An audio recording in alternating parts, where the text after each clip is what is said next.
Je me tourne à présent vers vous, Hélène Frade. Bonjour Hélène, rebonjour. Bonjour Natacha. Revue de presse internationale avec vous et on commence en Turquie où l'heure bien sûr est au recueillement après l'attentat, le double attentat de samedi qui a fait 99 morts et plus de 500 blessés. La Turquie enterre ses morts, titre The Wall Street Journal, qui montre, on va le voir, une femme qui pleure sur le cercueil de l'un de ses proches. Le quotidien américain rapporte que le Premier ministre turc a déclaré hier que le groupe État islamique se trouve être le principal suspect dans l'attentat d'Ankara. Une accusation qu'on retrouve également à la une de la version anglaise du journal d'opposition turc Hürriyet, qui rapporte que l'un des deux auteurs pourrait être Yunus Emre Alagoş, le frère aîné d'Abdurrahman Alagoş, lui-même l'auteur de l'attentat suicide de Suruç en juillet dernier, qui a fait 33 morts parmi des militants de gauche et des Kurdes.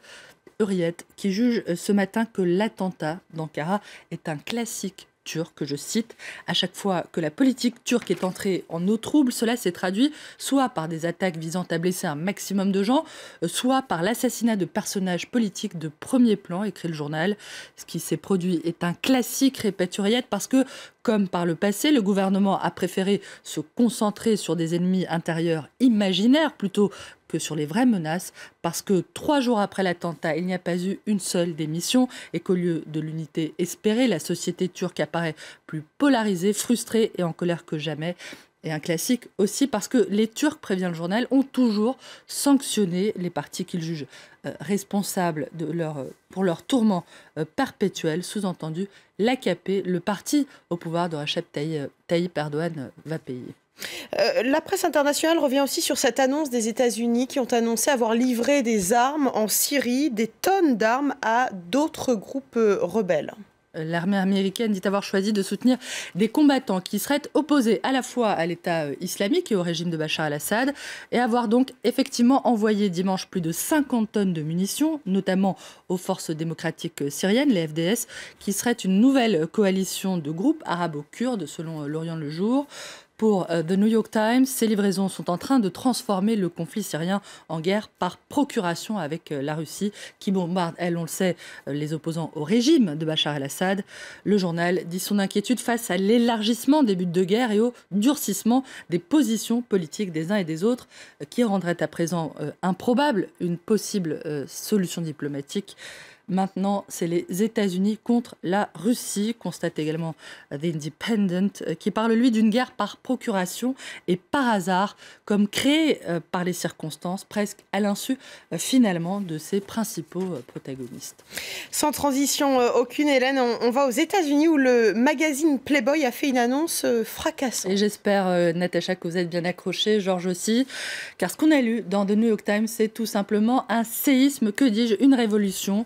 Il n'y aura plus de femmes nues dans le magazine de Hugh Hefner.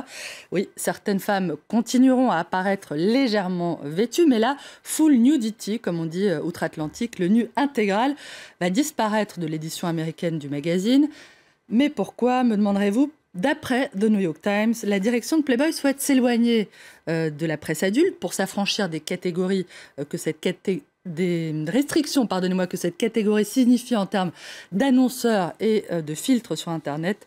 Le magazine veut toucher un public plus large, plus jeune, pour tenter d'enrayer les chutes de ses ventes, qui sont passées de plus de 5 millions d'exemplaires en 1975 à 800 000 aujourd'hui. Il faudra donc se contenter, vous l'aurez compris, désormais de lire les articles et de faire travailler un peu plus son imagination.